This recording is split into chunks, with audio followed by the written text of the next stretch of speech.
The wind came down from the high country smelling of pine pitch and distant snow, curling through the aspens as Jed Halverson guided his horse along the narrow trail toward Cedar Ridge. Some reckon a man can outrun his past if he rides far enough into the mountains. Others learn the hard way that memory rides pillion, quiet and patient, waiting for you to slow. Jed hadn't planned on seeing the town again so soon, hadn't planned on seeing it at all, truth be told, but an empty shelf and a hollow coffee tin have a way of arguing louder than pride. 3 months alone will do that. At 42, Jed cut a hard figure against the autumn gold. His buckskin jacket hung broad across his shoulders, worn thin at the elbows, darkened by weather and years. His beard, once black as a crow's wing, was threaded now with silver that caught the slanting sun. His hands, scarred and steady, held the reins with the quiet confidence of a man who had buried more than he ever wanted to remember. Folks in Cedar Ridge still knew his name, still spoke it low when they thought he couldn't hear. They all said the same thing. Jed Halverson hasn't smiled since Sarah died 6 winters ago. The town appeared around a bend, pressed tight against the mountainside like it was bracing for the long winter to come. Smoke drifted from chimneys, blue and lazy. A hammer rang sharp from the blacksmith's shed.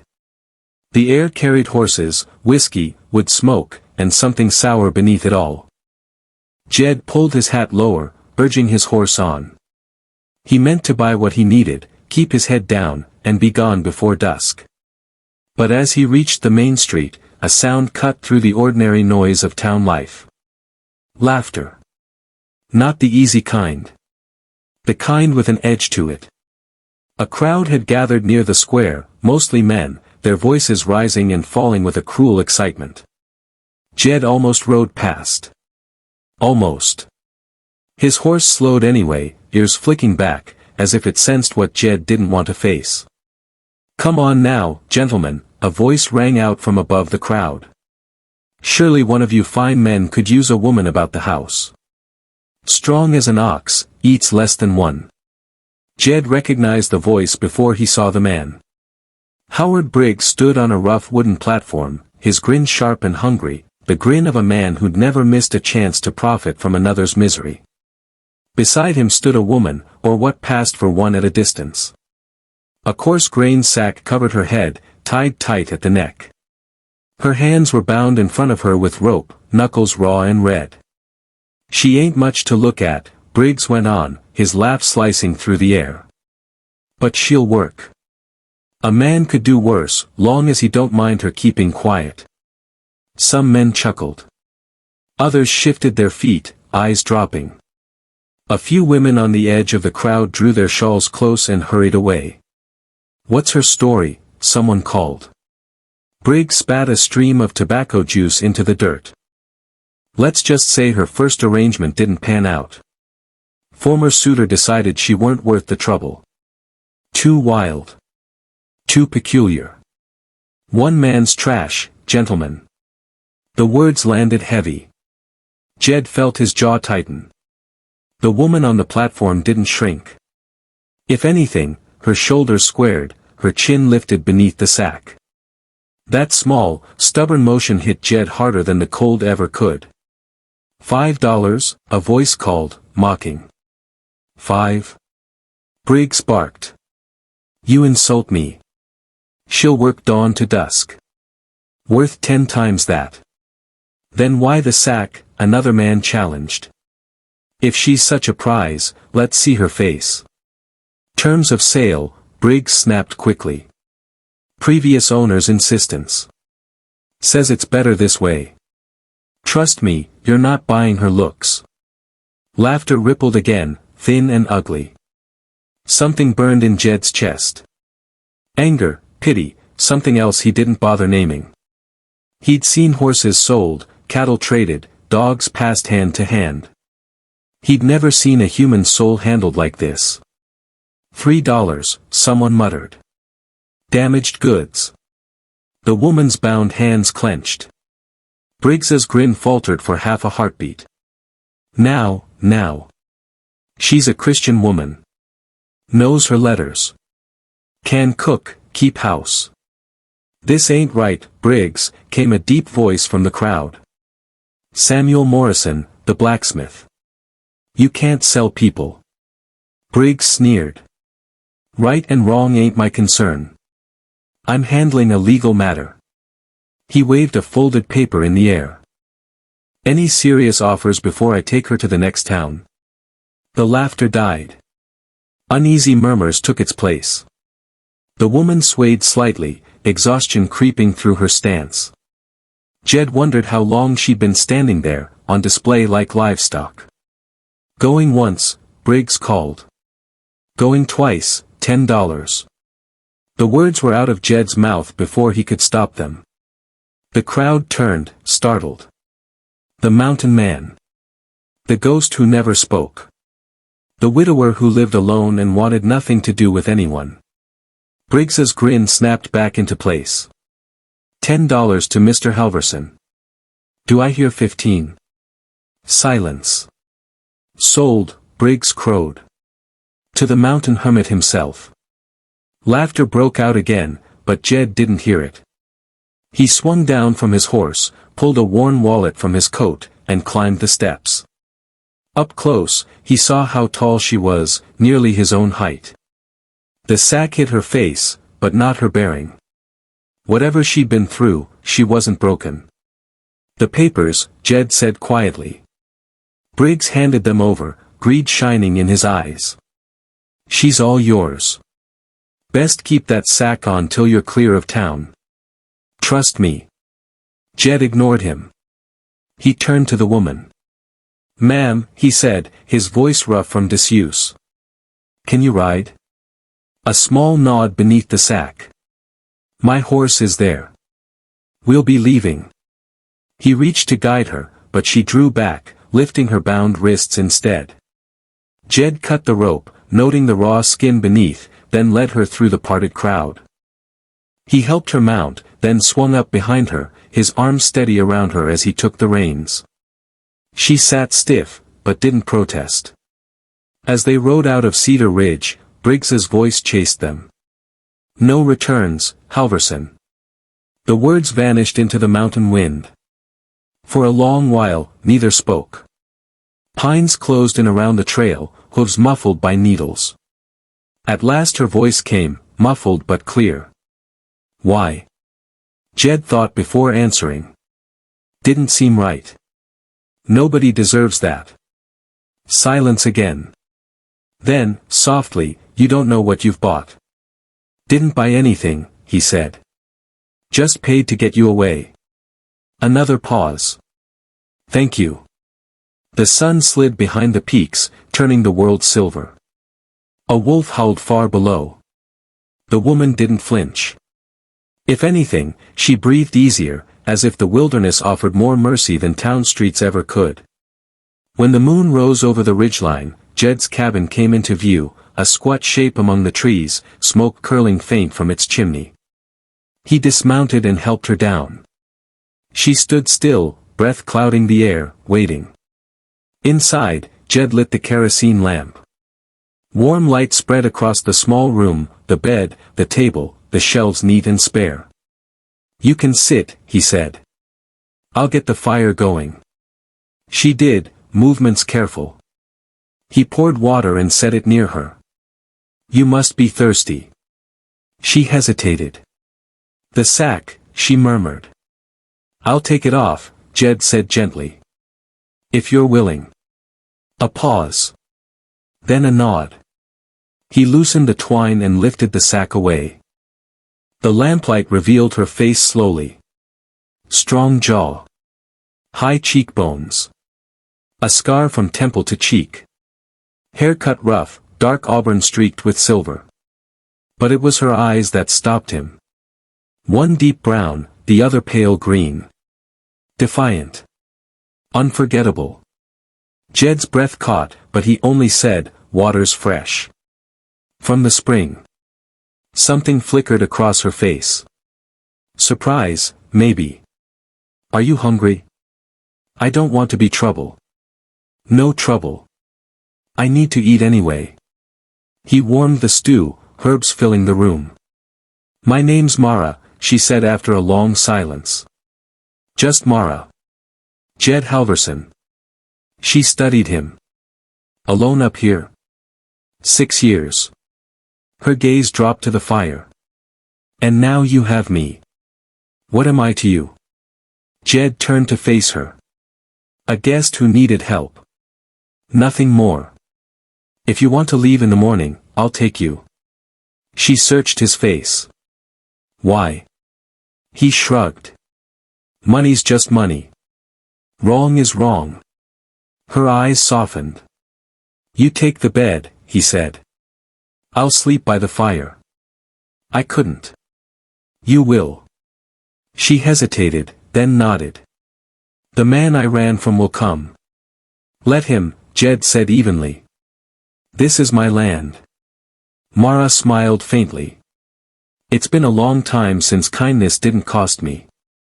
Rest, he said. As she lay down, Jed watched the firelight play across her scarred face. She wasn't fragile, but she was alive in a way that stirred something he'd buried deep. He banked the fire and stretched out on the floor. Outside, wind whispered through the pines. Inside, two lonely souls began, without knowing it, to thaw. The first week passed in uneasy peace. Mara rose early, moving quiet and sure, cooking, mending, cleaning. Not meek. Purposeful. Jed found himself noticing small things. Her humming. The smell of soap. The cabin didn't feel so empty.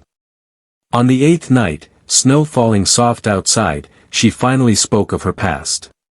His name was Garrett Walsh, she said. Jed froze. Everyone knew that name. My father owed him. Gambling. When he couldn't pay, Walsh took me. Not a wife. Property. Jed listened as she spoke of years of work, of blows, of the scar. I fought back, she said. He called me mad. Said my eyes were witchcraft. People believed him. The fire cracked. Jed's hands clenched. So he sold you, Jed said. She nodded. I have a sister, Mara whispered. Eliza. 17. He kept her. Said she'd take my place. Tears shone. She's still there. Jed's voice was steady. We'll get her out. Mara stared at him. You don't understand, I do, Jed said. I've fought worse. Her voice broke. Why? He met her gaze. Because it's right. For the first time, she cried. Jed said nothing. That night, the silence felt different. In the morning, the snow lay still and white. But calm never lasts. By midday, horses echoed through the trees. Jed stepped out with his rifle. 3 riders. A badge glinted. Jed Halverson, the man called. Marshal Roy Brennan. I'm here about a woman named Mara. Mara appeared, pale but proud. Inside, she told her story. Brennan listened, grim. Officially, I came for a runaway, he said at last. He folded the paper. But I didn't find one. I found a married couple. Mara blinked. Married? Brennan nodded. Law protects a wife. Jed said quietly, that settles it. After he left, Mara stared at Jed. You do that? Seems we already started something worth protecting. For the first time, Mara laughed, soft and uncertain. Yes, she said. I'll marry you. Snow fell again, gentle and slow. 2 broken souls began to build something whole. The storm came sooner than expected. By morning, the sky was iron gray. Jed watched the tree lean. They'll come, he said. Mara packed supplies, calm but tense. Tracks appeared. 8 riders. Garrett Walsh rode forward. Send her out, he called. Jed didn't answer. Gunfire tore the air. Jed fired back, calm and deadly. Mara stood at the window, shotgun steady. Smoke, splinters, shouting. They fought like the mountains themselves. A torch flew. Mara kicked it out. They'll burn us. Roofs soaked, Jed said. Shots cracked. How many? 6 left. They held. The door buckled. Jed fired. Mara fired. Then hooves thundered. Not charging. Familiar. Trappers. Old Tom Buchanan rode in with a dozen men. The hired guns broke. Walsh tried to flee. Mara fired. He fell. They dragged him back. You'll hang, he spat. Mara stepped forward. No witch, she said. Jed set paper and pen before him. Walsh wrote, shaking. Signed away everything. You'll send my sister, Mara said. He nodded. When they rode him out, snow dusted Mara's hair like silver. Almost, Jed said. Eliza. They rode before dawn. Slipped into the ranch. Found Eliza. Freed her. Faced Walsh's foreman. Rosa ended it with a single shot. By sunrise, they were halfway home. Eliza clung to Mara. At the cabin, Jed built a fire. You're my brother now? Eliza asked. Jed smiled. If you'll have me. Spring came early. Walsh's power fell. Eliza laughed again. Under a summer sky, friends gathered. Jed and Mara stood hand in hand. I do, Jed said. I already have, Mara smiled. Later, by the fence, Mara leaned into him. Best $10 you ever spent. Jed kissed her forehead. Best in the world. The wind whispered through the pines. The mountain man who'd bought a rejected bride found his heart again, and the woman once hidden under a sack found a freedom strong enough to last a lifetime. The first real test of their new life came not with gunfire or threats, but with the quiet weight of days stacking up one after another. After the marshal rode away and the word, married, settled into the cabin like a living thing, neither Jed nor Mara quite knew how to touch it. They moved around each other carefully at first, like two people learning the shape of a room in the dark. The mountains didn't change for them. The wind still cut sharp along the ridges, the nights still fell cold and long, and the work still waited every morning, patient and unforgiving. That constancy steadied Jed. He split wood, checked traps, hauled water, fixed a loose shutter that had been rattling for weeks. Mara made herself useful without being asked. She cooked with what little they had, stretching stews thin but filling, mended a tear in Jed's jacket with careful stitches, scrubbed the floor until the pine boards showed pale and clean again. She didn't act like a woman rescued, and she didn't act like a wife either. She acted like someone who'd survived by standing on her own feet and didn't intend to forget how. Jed noticed everything without commenting. The way she watched the tree line when she thought he wasn't looking. The way she slept light, waking at the smallest sound. The way her hand sometimes drifted unconsciously to the scar on her cheek when she was thinking. He gave her space, just as he'd promised. Nights were still spent with her in the bed and him by the fire, the distance between them measured not in feet but in old wounds. Yet something subtle had shifted. The silence no longer pressed down on him the way it once had. It stretched, breathed, made room for the crackle of firewood and the soft sounds of another person moving in the world with him. On the third morning after the marshal's visit, Mara surprised him by stepping outside with him as he saddled the horse. The sky was a hard, bright blue, the snow glittering like broken glass. You don't have to go into town again so soon, she said carefully. I know. Jed tightened the cinch. But if Walsh is stirring trouble, it's better I hear it sooner than later. She nodded, understanding written plainly on her face. Be careful. The words were simple, but they landed heavier than she probably meant them to. Jed paused, hand on the saddle horn, then nodded once. I always am. He rode down alone, leaving her standing in the doorway, her dark hair loose against her shoulders, the mountain wind tugging at it like it wanted to keep her there. Cedar Ridge buzzed with talk, as it always did, but Jed noticed a difference this time. People watched him openly now.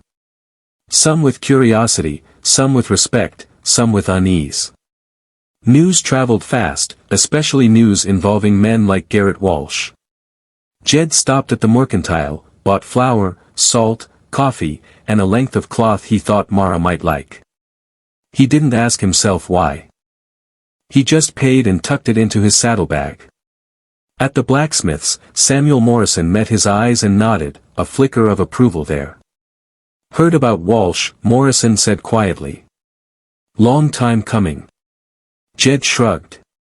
Ain't done yet. Morrison leaned closer. You need anything, Halverson, you ask. Jed met his gaze. I might. When Jed rode back up the mountain that afternoon, the light was already thinning. Smoke curled from the cabin chimney, a sight that still felt strange to him, like a promise he wasn't sure he deserved. Mara met him at the door. You're back earlier than I expected. Didn't want to give you time to worry. Her mouth twitched, almost a smile. That night, as they ate, Jed laid out what he'd learned. Walsh hadn't gone quiet. If anything, his anger had sharpened. Men had been seen riding hard between the Double Bar and the southern valleys. Money was changing hands. He won't come alone, Jed said calmly. And he won't come straight away. He'll wait, try to make it clean. Mara listened, her hands folded around her tin cup. He'll come for me, she said. And for you. Let him, Jed replied. This land's seen worse men than him. She studied him, then nodded. If they come, I won't hide. Jed's eyes met hers, steady and serious. I wouldn't expect you to. That night, for the first time, Jed slept on the bed and Mara took the floor by the fire. He protested once, quietly. She cut him off just as quietly. I need to know I can sleep anywhere, she said. Don't take that from me. He understood. Sleep came fitfully to both of them, but it came. The days that followed settled into a rhythm that felt almost like peace. Snow fell and melted again, the mountains breathing toward spring. Mara ventured farther from the cabin, learning the lay of the land, the sound of the creek at different hours, the places where the wind howled hardest and where it fell silent. Jed showed her how to set a simple snare, how to read tracks half hidden under old snow, how to move through timber without announcing herself to every living thing within a mile. She learned fast. Too fast for someone with no experience. Jed noticed and said nothing. One evening, as they sat by the fire, Mara spoke again of her past, filling in the spaces she'd left empty before. She told him about her mother, who died young, about learning to read by candlelight while her father slept off his losses, about Eliza, small and laughing, always following her like a shadow. Jed listened, offering no judgment, only the quiet presence of a man who knew what it was to lose family one piece at a time. In return, he spoke of Sarah. Of how she'd laughed easily, how she'd loved the mountains but never fully trusted them, how the fever had come quick and cruel. I buried her myself, he said, staring into the fire. Ground was frozen. Took me 2 days. Mara didn't interrupt. When he finished, she reached out, her fingers brushing his hand, not gripping, just touching. It was enough. By the end of the second week, the feeling of waiting had settled in, a taut wire strung between trees. Jed checked his rifle twice a day. Mara kept the shotgun clean and close. They spoke of Eliza more often now, of what would happen when the girl was free, of where she might sleep, how she'd be kept safe. She's only 17, Mara said one night, voice tight. She shouldn't have to learn the things I did. She won't, Jed said. Not if I can help it.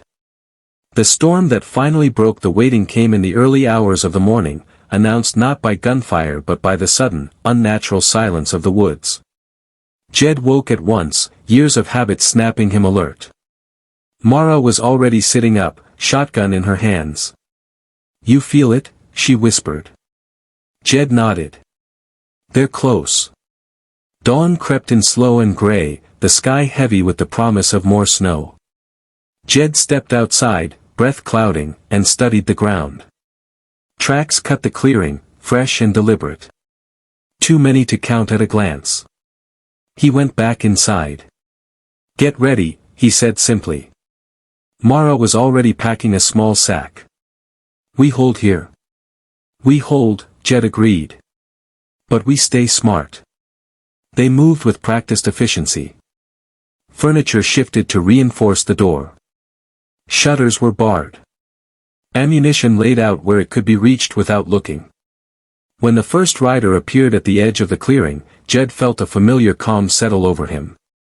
Fear burned off, leaving only focus. More riders followed, fanning out, rifles visible, movements cautious. Garrett Walsh rode at their center, his fine coat stark against the snow, his face tight with controlled fury. He didn't shout this time. He raised a hand, and the men halted. "Halverson," Walsh called, his voice carrying easily. "You've made this harder than it needs to be." Jed stepped onto the porch, rifle cradled in his arms, his presence alone answering. "I'm here to collect what's mine," Walsh went on. "The woman, and the debt you've incurred by interfering." Mara stepped into view beside Jed, shotgun resting against her shoulder. "I don't belong to you," she said clearly. Walsh's eyes flicked to her, cold and assessing. "You never did know your place." Jed shifted slightly, placing himself half a step in front of her. "This ends here," he said. Walsh laughed, a short, humorless sound. "Nothing ends until I say it does." He dropped his hand. The first shots shattered the morning. The fight that followed was brutal and fast, the mountains amplifying every sound. Jed fired with measured precision, each shot chosen, each movement economical. Mara matched him, her aim steady, her face set in fierce concentration. They moved as if they'd trained together for years, covering angles, calling out positions without needing words. A man fell near the tree line, another tumbled from his horse. The smell of gunpowder mixed with pine and blood. Walsh's men pressed closer, trying to find a weakness. They found none. When a torch sailed through the air toward the roof, Mara reacted instantly, kicking it away before it could take hold. "They're trying to smoke us out," she shouted. "Let them try," Jed replied. Time stretched and contracted, moments blurring together. Jed felt the jolt of impact as a bullet grazed his arm, hot and sharp. He ignored it. Pain could wait. Then, through the chaos, came the sound of hooves, heavy and many, not the frantic rush of hired guns but the steady thunder of men who knew exactly where they were going. Jed risked a glance and felt something like relief surge through him. The trappers rode in hard, rifles raised, old Tom Buchanan at their head, his gray beard rimed with frost. "Hold fast, Jed!" Tom roared. The balance shifted in an instant. Walsh's men faltered, then broke. Shots cracked, shouts echoed, and the clearing dissolved into confusion. Walsh himself tried to flee, spurring his horse toward the trees. Mara tracked him through the smoke and snow, breathing slow, steady. She fired once. The horse stumbled, pitching Walsh into the snow. He scrambled, rage giving way to panic, but Tom's sons were already on him, dragging him back toward the cabin. Bound and beaten, Walsh was forced inside, his fine clothes torn, his arrogance stripped bare. "You'll pay for this," he hissed, spitting blood. Mara stepped forward, her mismatched eyes bright and unyielding. "You already are." Jed set a paper and pen on the table. "You're going to write," he said quietly. Surrounded by grim faces and loaded rifles, Walsh's resistance crumbled. His hand shook as he signed away claims, debts, power. When it was done, Mara took the paper, holding it like something fragile and precious. "You'll send my sister," she said. Walsh nodded, beaten. And you'll never come back, Jed added. Walsh didn't argue.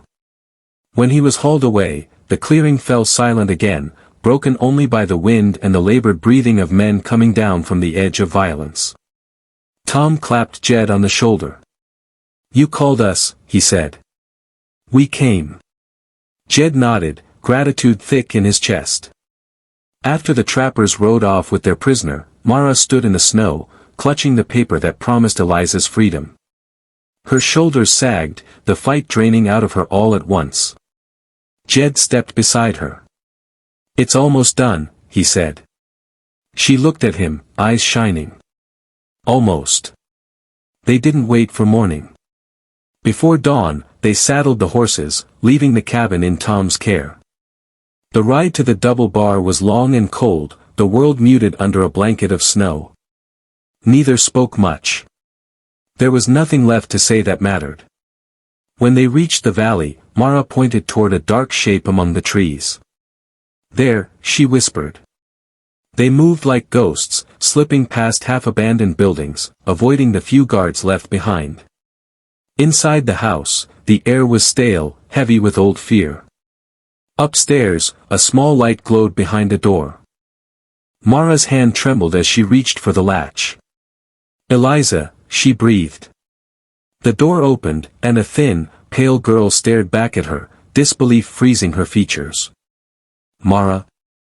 In a heartbeat, they were in each other's arms, sobbing, clinging like they'd never let go again. Jed turned away, giving them what privacy he could. When they moved to leave, a voice cut through the hall. Curtis Bramwell stepped into view, pistol raised, his smile mean. Orders were clear, he said. Jed raised his rifle. Lower it. Bramwell sneered. He never got the chance to fire. A shot rang out from behind him. Rosa, the old housekeeper, stood in the doorway, her hand steady around a smoking pistol. I've watched wicked men long enough, she said softly. Bramwell fell. It was over. By sunrise, they were riding back up the mountain, Eliza wedged between them, exhausted but alive. When the cabin came into view, Mara finally broke, sobs tearing free. Inside, Jed built a fire, wrapped Eliza in blankets, set stew to warm. The girl watched him with wide eyes. Are you my brother now? She asked shyly. Jed smiled, something warm and unfamiliar spreading through his chest. If you'll have me. Eliza nodded. I think I'd like that. Mara took Jed's hand, squeezing it hard. Outside, the snow began to soften, the mountains easing toward spring.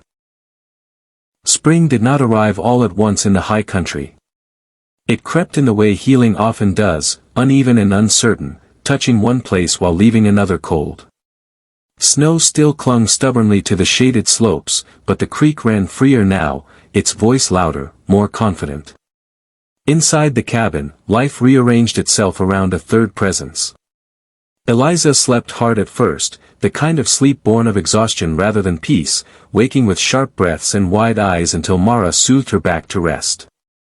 Jed watched over both of them without hovering, learning the rhythms of a household that no longer belonged to him alone. Eliza was thinner than she should have been, her wrist small, her face too pale for a girl of 17. But there was light in her still. Curiosity.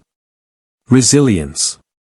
Within days she was asking questions about everything, the traps on the wall, the rifle rack, the way Jed measured flour by feel instead of scoop. She followed him like Mara once had, only louder, less careful. It took Jed longer to realize he didn't mind. Mara changed too, in ways both subtle and plain. The constant tension in her shoulders eased, though it never vanished completely. She laughed more often now, especially with Eliza, and when she laughed it filled the cabin, warm and surprising. But there were nights Jed caught her sitting awake by the fire long after Eliza slept, staring into the flames as if daring them to lie to her. On those nights, he didn't interrupt. He understood that some scars didn't close just because the danger had passed. Work expanded to fill the days. The cabin, built for one, strained to hold three. Jed and Mara spoke about it over supper one night, voices low, practical. "We can add a room," Jed said. "Lean-to at first. Logs are good on the east side." Mara nodded. "Eliza should have her own space." "She will." The next morning, Jed and Eliza felled the first tree together. He showed her how to swing the axe safely, how to read the grain, how to step back when the trunk began to creak. She listened intently, tongue caught between her teeth, and when the tree finally came down she whooped with a sound that echoed through the valley. Mara watched from the doorway, arms crossed, eyes shining. As the days passed, the sound of building replaced the sound of waiting. Hammer strikes rang out sharp and clean. The scent of fresh-cut pine filled the air. Eliza hauled smaller branches, proud to be useful. Mara worked alongside Jed when she could, her movements efficient, her strength evident. There was comfort in the labor, in seeing something solid rise where nothing had been before. Word traveled up the mountain with the trappers and traders who passed through. Garrett Walsh had been taken to Cedar Ridge under guard. Marshal Brennan wasted no time. Charges stacked up quickly once men realized Walsh could no longer protect them. Debts falsified. Assaults hidden. Threats made in the dark. His land was seized. His name turned sour in the mouths of those who once courted his favor. When Brennan rode up the trail one clear afternoon, Eliza spotted him first, running inside breathless. "It's the marshal." Jed stepped out to meet him, Mara close behind. Brennan dismounted, dust clinging to his coat despite the snow still lingering in patches. "It's done," he said without preamble. "Walsh will stand trial. Likely won't see daylight again for a long while." Mara closed her eyes, letting the word settle. "Thank you," she said quietly. Brennan nodded. "Your sister's free and clear. No claims. No papers. She can go where she likes." He glanced at Jed, a faint smile tugging at his mouth. "Looks like she already has."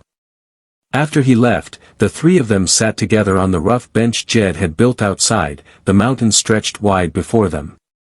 Eliza leaned against Mara, who rested a hand on Jed's knee without thinking. He noticed. She noticed too, a flicker of awareness passing over her face. Neither pulled away. Summer followed spring in earnest, green pushing hard against stone and snow. The garden Mara planted surprised them all, neat rows of beans and squash thriving in the thin mountain soil. Eliza took to it with enthusiasm, naming each sprout like a pet. Jed pretended not to listen, but he did. Nights grew shorter. The fire burned lower. And slowly, carefully, the space between Jed and Mara shifted. It happened in glances held a heartbeat longer than necessary. In hands brushing as they passed in the narrow cabin. In the way Mara began sitting beside him instead of across from him, her shoulder sometimes touching his. Jed didn't rush it. He'd waited 6 years with nothing but ghosts for company. He could wait a little longer for something real. The first time they shared the bed was unremarkable in every way that mattered. No grand declaration. No sudden passion. Just a quiet understanding on a night when the air had turned cool again and the floor felt too hard. Mara lay down beside him, careful, watchful. Jed shifted to give her space. They slept back to back, warmth shared but boundaries respected. When morning came, neither spoke of it, but neither stepped back either. Eliza noticed before they did. She smiled to herself, saying nothing. Trouble didn't vanish entirely, no matter how much the world seemed to right itself. Late one afternoon, Jed returned from checking traps to find a stranger's tracks near the creek. He studied them carefully, noting the weight, the pace, the way the boot heel cut deep into the mud. Not a hunter. Not a trapper. He followed them part way, then stopped, turning back. That night, he mentioned it quietly to Mara. "Someone passed through," he said. "Didn't come close to the cabin. But I don't like it." Mara nodded, her expression tightening. Walsh had more men than the ones who came. I know. They agreed to keep watch, to stay sharp. But the days passed without incident. The tracks never returned. Whether it had been a curious traveler or a remnant of Walsh's reach, they never learned. Sometimes, danger leaves without announcing itself. As summer deepened, plans formed naturally. A proper roof for the new room. A fence for the garden. Supplies laid in for winter. One evening, as the sun dipped low and painted the peaks in gold, Mara stood at the fence with Jed, watching Eliza chase fireflies in the gathering dusk. I never thought I'd see her like this again, Mara said softly. Laughing without fear. Jed leaned on the rail beside her. She's strong, he said. Like you. Mara glanced at him, her mismatched eyes thoughtful. And you? She asked. What did you think you'd never see again? Jed considered the question longer than she probably expected. This, he said at last. A future that doesn't feel like borrowed time. She reached for his hand then, fingers lacing with his, sure and warm. He squeezed back, grounding himself in the simple truth of her touch. They spoke of marriage again as summer waned, not as a shield this time, but as a choice. We don't need witnesses, Mara said. Or a town. Jed shook his head. I want them, he replied. I want you to have people who see it, who know you're not hidden anymore. She smiled at that, eyes shining. Word went out quietly. Tom Buchanan and the trappers promised to come. Samuel Morrison and his wife sent their congratulations ahead of time. Rosa wrote a careful letter, saying she'd come if her legs allowed it. When the day arrived, it was clear and bright, the sky stretched wide and blue. Eliza helped Mara with her hair, braiding it neatly, fingers trembling with excitement.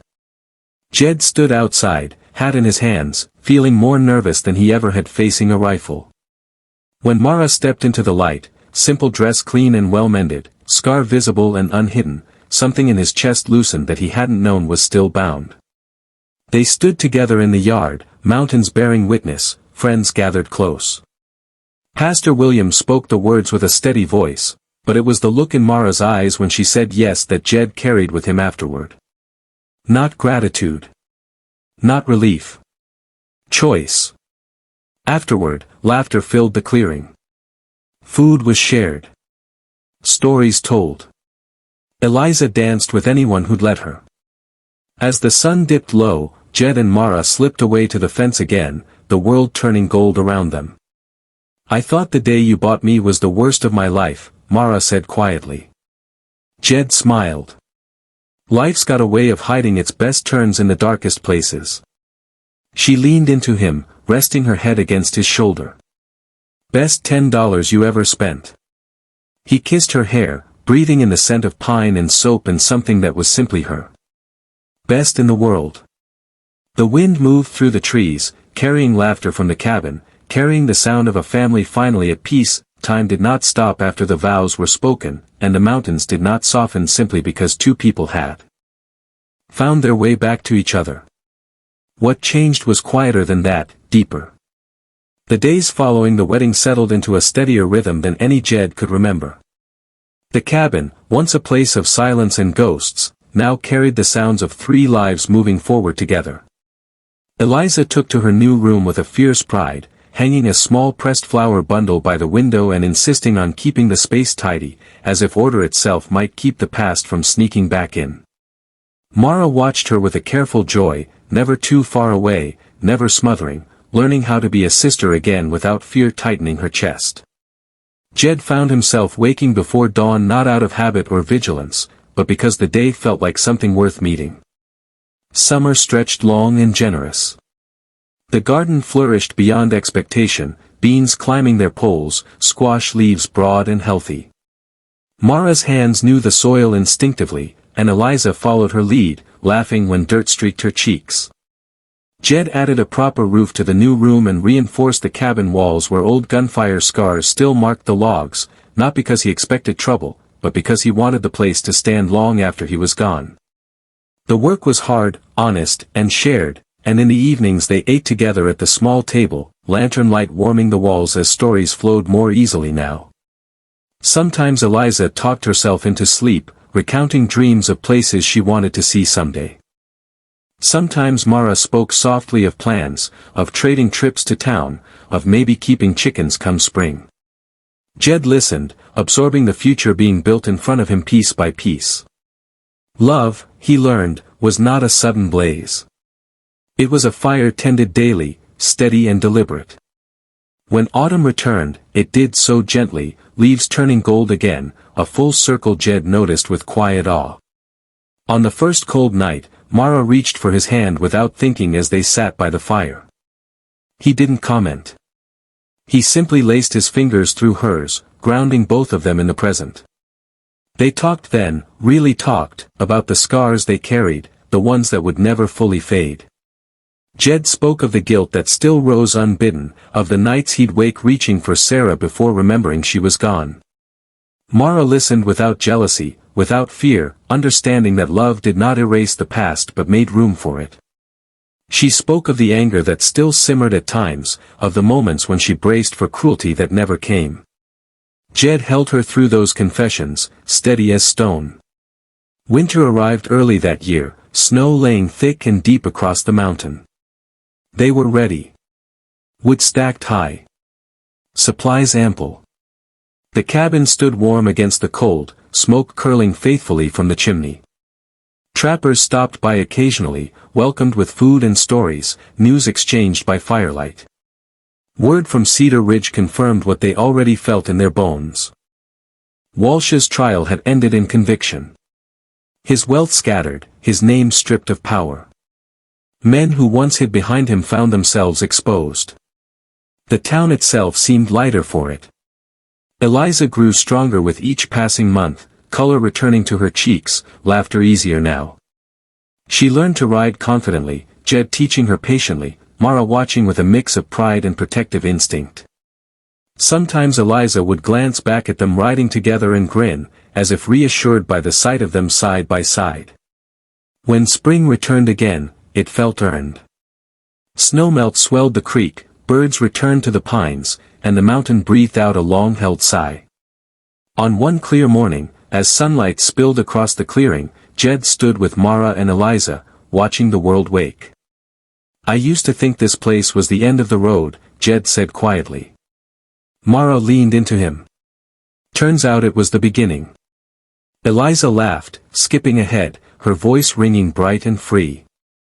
That afternoon, Jed found the old sack tucked away at the back of a storage shelf, forgotten and folded small. He stared at it for a long moment, then carried it outside and fed it to the fire. Mara watched silently as it burned, the fabric curling and blackening until nothing remained but ash. She took his hand afterward, squeezing once. No words were needed.